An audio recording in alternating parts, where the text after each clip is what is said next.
Hey everybody, I'm Randy Troy, and if you're new to the channel, welcome.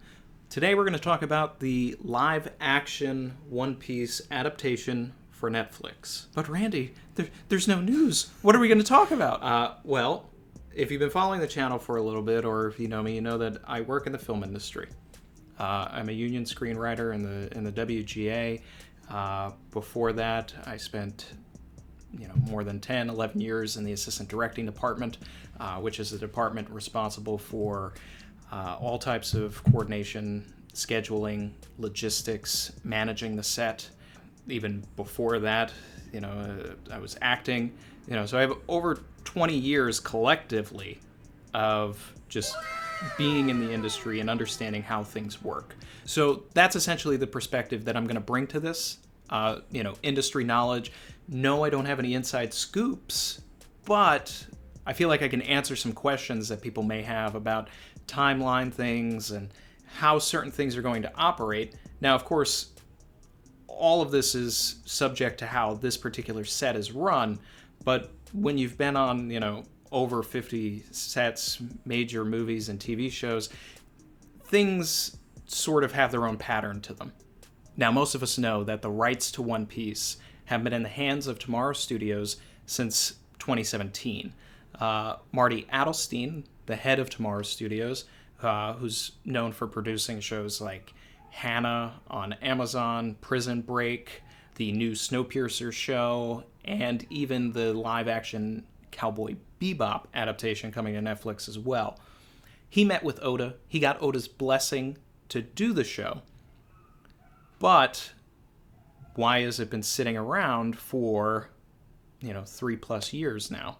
First and foremost, Tomorrow Studios isn't the household name that, say, Warner Brothers or Disney would be. But that's not to say that Tomorrow Studios still doesn't have some very impressive IP under their belt, and they are affiliated with some of these larger studios. So while they have a lot of stuff in development, they're putting their care and time and energy into what's in production, doing only 1 to 2 shows at a time. One Piece in itself is a massive undertaking that if you do it correctly, you could have a show that's going to be running for 10 seasons, 10 years, the next Game of Thrones.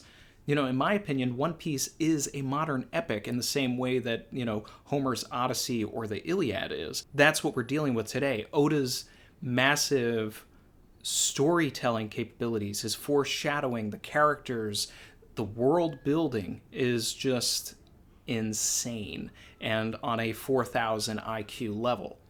So the development for a show like that might also take longer because you have this massive breadth of text that you can refer to and even foreshadow better than Oda himself if you're doing it correctly. Not to change the story completely, but you can see someone with a Baroque Works tattoo walking around Logetown or something. Bounty posters for the supernovas, just in random bars here and there, so that we understand that the world is bigger and these are things to look forward to.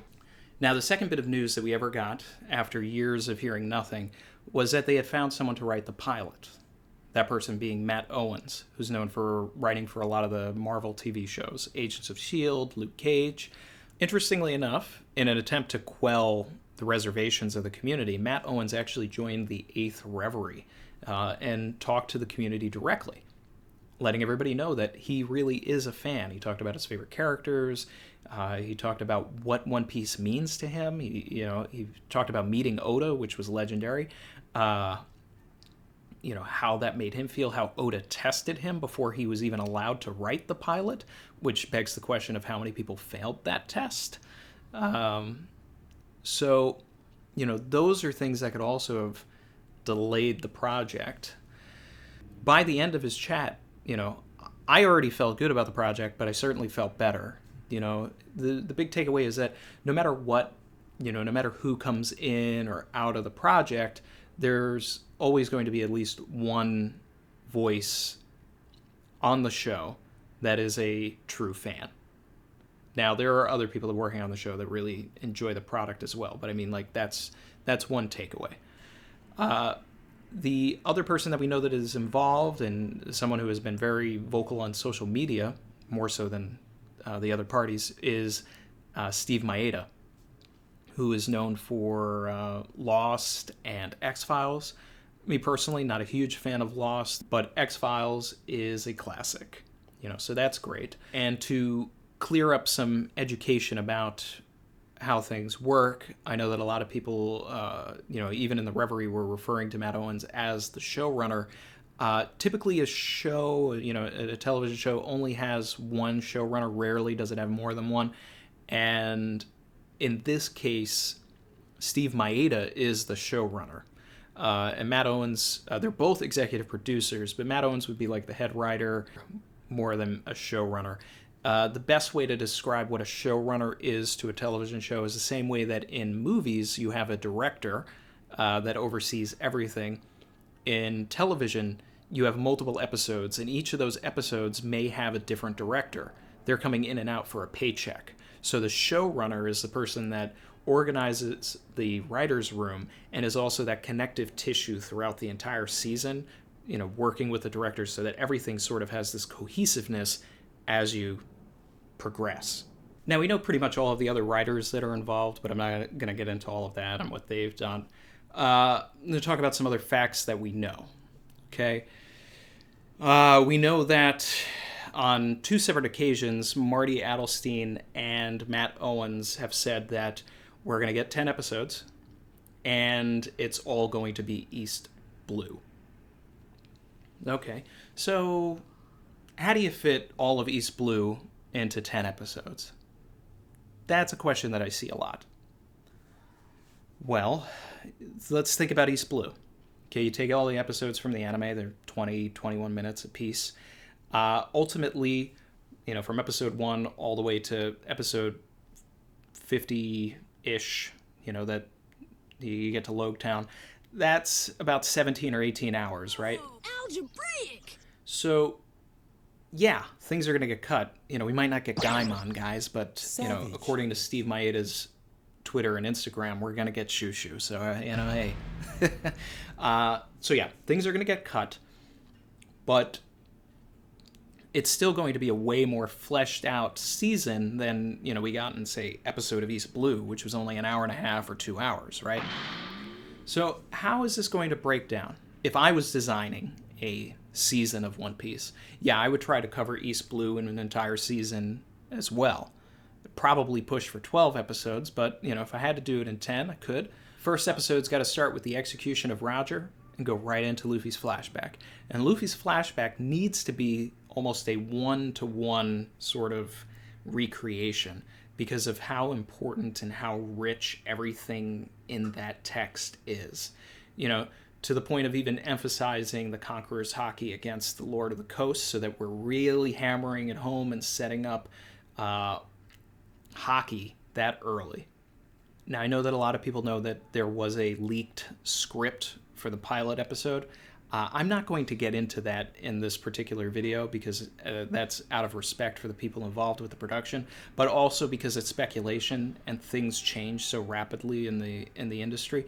But I will say that I did read it, and if that is anything close to what we're getting, we're in good hands. By the end of episode 1, I think it's important to have established Zoro and Captain Morgan, spending a lot more time on Zoro and his introduction than, just about anything else other than Luffy's flashback. So those are sort of the 2 areas. You can trim down the Kobe and Alvida stuff because since Kobe is going to travel with Luffy, he's going to be able to have time to resonate with us and, grow an attachment to the audience. Now, an interesting thing to think about from, a season perspective as far as like, okay, is this going to go up to Arlong? Is this going to go up to Smoker? Is it going to go up to the Red Line? Where is this actually going to end in this sort of like just East Blue generalization? What we know about the execution of Roger is that Smoker was present for it. So if we see that in the first episode, then I would expect us to have a bookend where the season is ending with Smoker. So that you have this sort of realization from the audience that's like, oh, so that Marine guy is the kid from the very beginning. Okay, he grew up and now he's the bad guy. from a film standpoint, since it's all a business and everything is about money, you're already building the set for Loketown by setting up the execution. So I can't see any sort of scenario where the last episode isn't dealing with Loketown, because you've already built the set. You're not going to let that sit on a stage for another year or whatever before you finish writing season 2 and then come back into production to start shooting season 2 in Loketown. No, you're going to end the season with that. They're going to shoot the first scene with Roger's execution, then they're going to age it up a little bit. It's free real estate. And actually, let me go off on a little bit of a tangent about stage shooting versus location shooting, right? Because I think that this is going to apply. So when you're filming a television show, you're either shooting indoors or outdoors, point blank, period. Now, you can be on location shooting indoors or outdoors, or you can be on a stage shooting indoors or outdoors because you have a controlled environment at that point.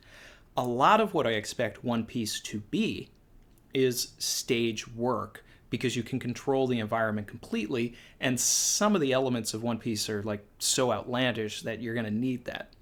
The production has said that they want to shoot the location stuff in Cape Town, South Africa, which is impressive. That's a good sign that they want to go out and like find, some area that isn't America that's going to have this fantastical element to it. Now, with everything going on with the virus, COVID-19 having impacted everything, myself personally, I haven't touched a film or TV set since March 13th, and I know that a lot of my colleagues are in the exact same scenario. Until the virus gets better, we can't really do anything, and One Piece has been impacted by that as well. If there was no virus, I think we'd have casting news, they'd already be in production, they'd probably be almost, if not completed, with the season by now. Theoretically speaking, for a show like One Piece, they're probably going to have like a 6 to 8 month schedule, because there's stunts involved. A show that is shooting, 23 episodes for a network or whatever typically takes 10 months to film.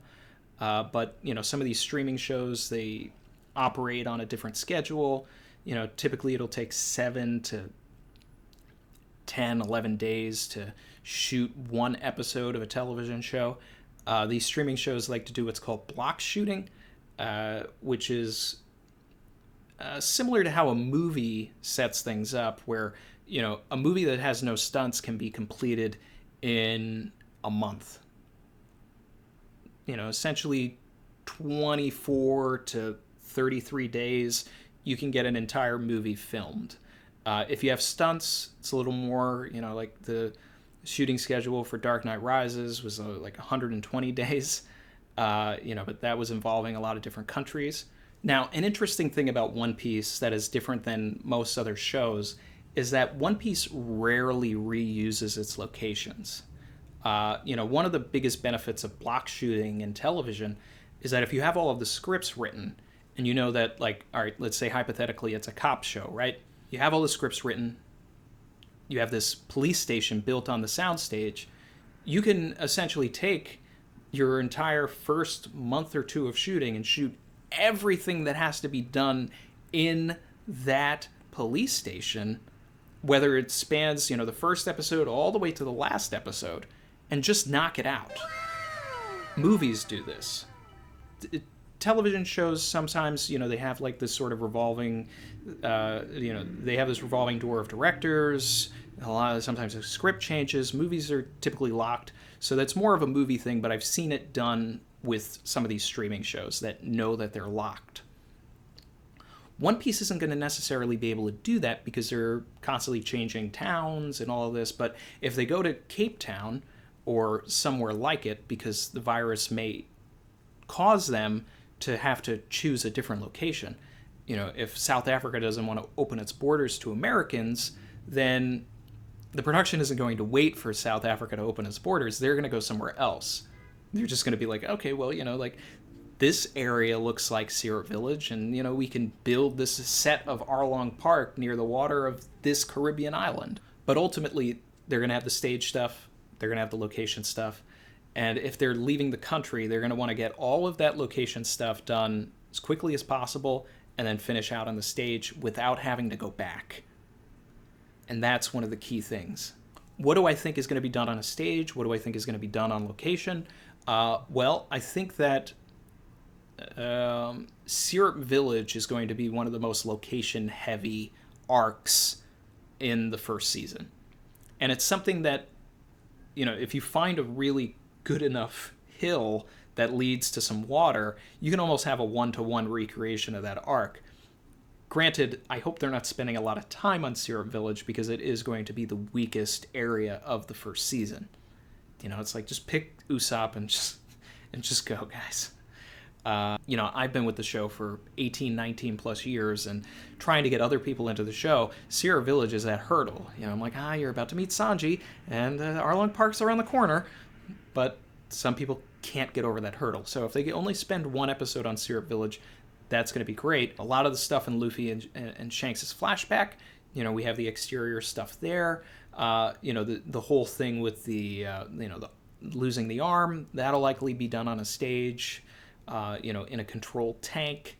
I could see them building Arlong Park on a stage or on location. If they can find a secluded enough area in the middle of nowhere near some water, on an island or on, or some area in Cape Town, they could get a construction crew to build a, life-size Arlong Park that is ready to be demolished at the end and have that work. And it would probably be safer than doing it on a stage, because you would have to get a massive stage at that point and do all of the green screen work on top and around. I think they're gonna save more money by doing it on location and just paying for the extra safety, keeping everybody back far enough, and letting that destruction happen. Baratier, entirely on a stage.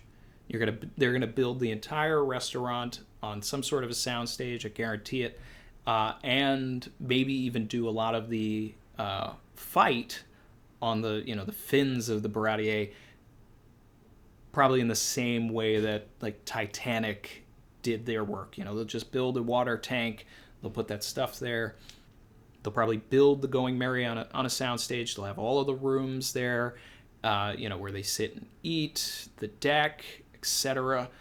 When we see the Going Merry on the water, that's probably going to be visual effects, CGI, with like some drone work that, drone flies over the water, and then they put the Going Merry in afterwards. I could see the execution area for Zoro and Shellstown being location work. You definitely want to get that real sun beaming down on whoever's going to play Zoro.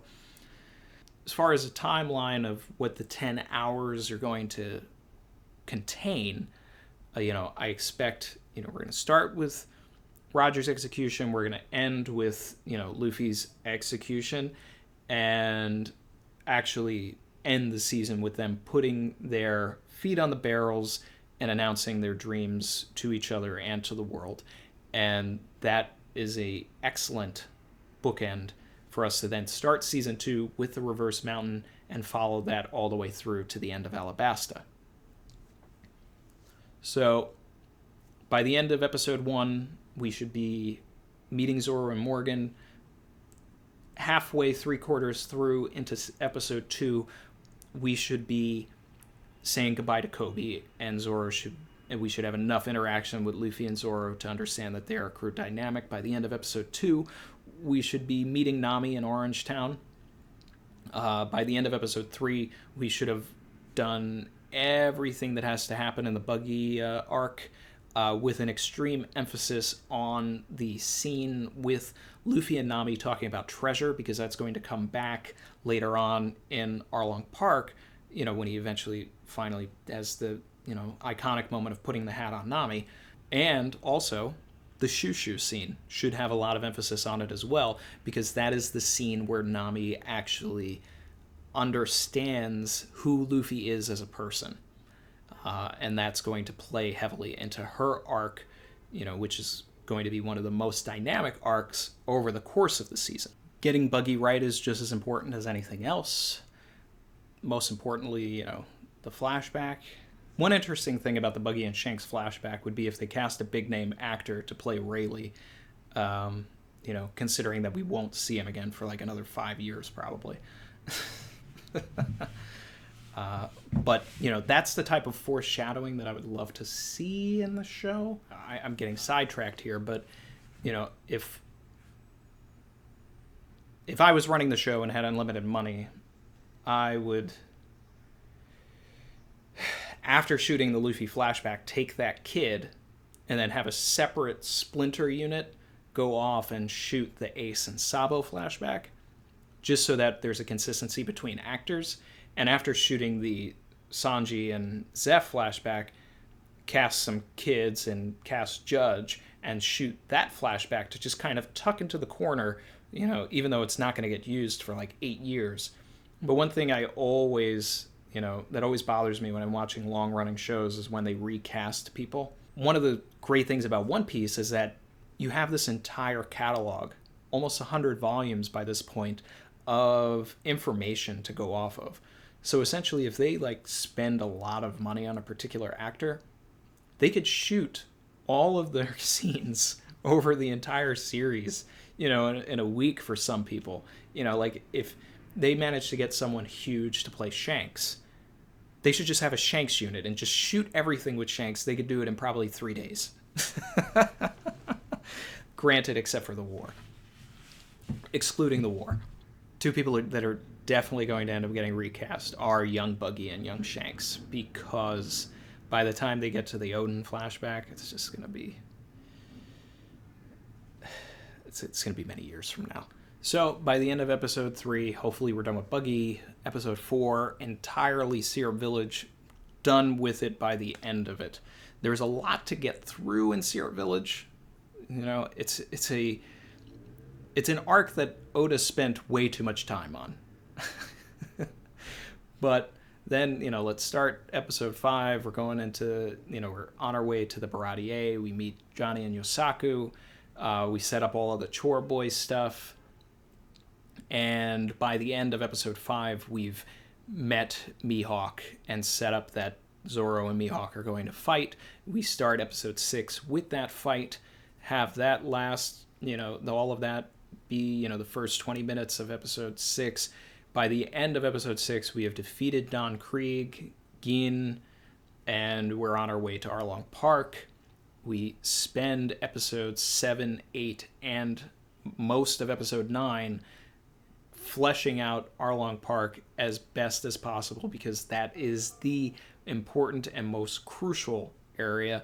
We got to do justice to Nami's backstory, which everybody's got their own backstory, but I still go back to Nami's backstory as being one of the hardest hitting ones for me. That and Chopper's. Robin's is up there, Brooks is up there, but the top two for me are Nami and Chopper. Setting up all of the stuff with Nami and Arlong Park is going to be a very cathartic area of the season, and it's going to be very fun for, I'm sure it was fun for the writers of the season to get to those moments, to get to that help me moment, the walk, the eventual fight, the party, everything with Genzo. I still to this day love the Arlong Park arc and credit it for having me stick with the show. And then the Alabasta arc for solidifying it as the greatest piece of literature I've ever read. And that's fun. We'll get through that. Logue Town for episode 10, maybe part of episode 9. Emphasis on setting up the Tashigi and Zoro situation, because we'll already have had the Kuina flashback. Tashigi and Zoro in the sword shop. You've got Dragon, Smoker, the execution of Luffy, everybody's shouting their dreams on the Going Merry, with their feet on the barrel. Oh, man, there's a lot going on there. But it is not impossible to do all of East Blue in 10 episodes, is what I'm saying. So ultimately, we just need to have faith. Okay, I know that people are going to have their reservations anyway, and it doesn't matter. You could even have 10 amazing scripts. But if you don't have the right actors, or the right chemistry between the actors, the right directors, production designers, things can fall apart and crumble very easily. But the main thing here is that we have to have faith. Don't give it up, give it up, give it up, give it up, give it up. No, God! No, God, please, no! In 2006 or 7, when it was announced that Heath Ledger was going to play the Joker, the internet erupted. And people everywhere, very inappropriately, were saying things like, the guy who played a gay cowboy is going to be the Joker? What? No! And I was telling everybody, I was like, look, if Nolan picked him, then there has to be something about him, and plus, Heath Ledger is an amazing actor to begin with, so give him a shot. Then he went and gave one of the greatest performances of all time. I still like Mark Hamill as Joker better, but what he did was still amazing. So we need to have faith with things. We can't judge something before it's come out. I'm getting sidetracked. But if you go back to that interview with Matt Owens, he said he told all of his writers that One Piece is 3 things, right? It makes you laugh, it makes you cry, and it makes you say, holy shit. And it needs to be all 3 of those things, and that's what has to happen in every episode. Come again? Or, at least throughout the season. Nice catch! And I think that that's really great advice to have given everybody.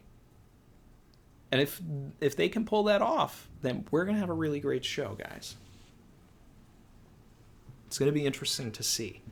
Casting's going to be important. A lot of people want to know what my thoughts are on casting. I'm going to do that in a separate video because this one's already super long.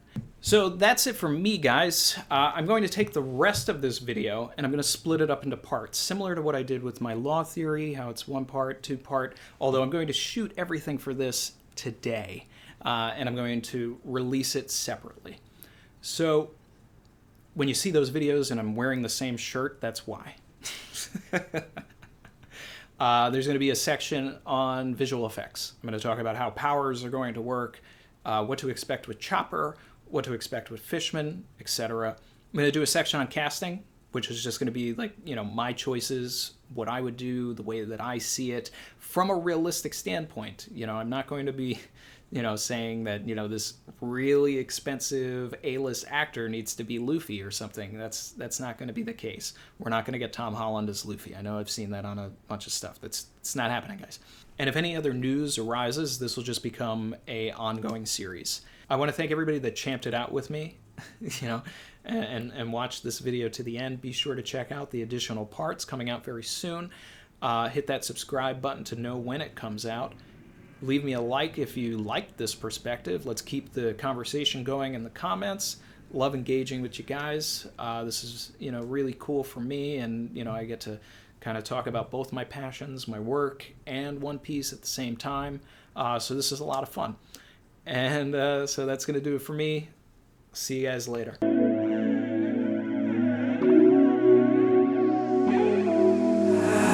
I've been swimming deep, deep. Savage.